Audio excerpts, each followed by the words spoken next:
Many women have experienced the pain of being with a man who they thought was ambitious, only to find out that he was just a delusional loser who only ever talked about his goals, but never actually pursued them. All women say they want an ambitious man, but most of them end up with men who are nothing more than wishful losers. So, I'm going to explain how women can filter out the wishful men and find a truly ambitious man. Now, to begin, let's clarify the difference between an ambitious man and a wishful man.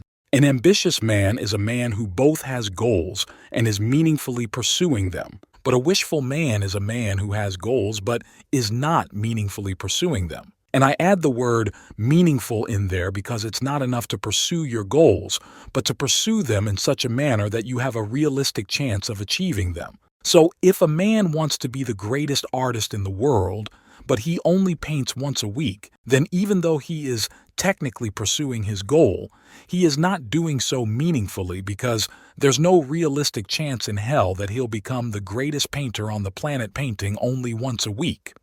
Now, to ensure that you're dating an ambitious man and not just a wishful man, you must validate their ambition. Ladies, don't date men just because they say they have big goals. You must validate that they are meaningfully pursuing their goals. So if a man says he wants to be an entrepreneur, you need to find out, does he have a product to sell? Does he have an audience? Does he at least have a detailed business plan? Because if not, then he isn't ambitious. He's wishful. If a man says he wants to be a famous musician, you need to find out, how often does he practice?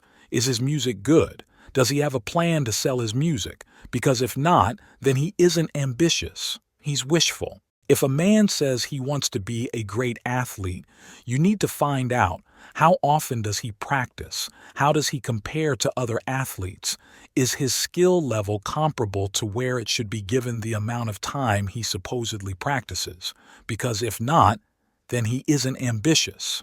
He's wishful. Ladies, you need to validate a man's ambition and differentiate between ambitious men and men who are just wishful. I've seen far too many women meet a man who goes on and on about his lofty goals and his future life of luxury, and they'll date him because they like his supposed ambition, but they fail to ever validate his ambition, and end up 40 years old dating a broke loser because they falsely equated the man having goals with him meaningfully pursuing his goals. Ladies, if you want to live a good life with a successful man, you need to make sure that your man is ambitious and not just wishful.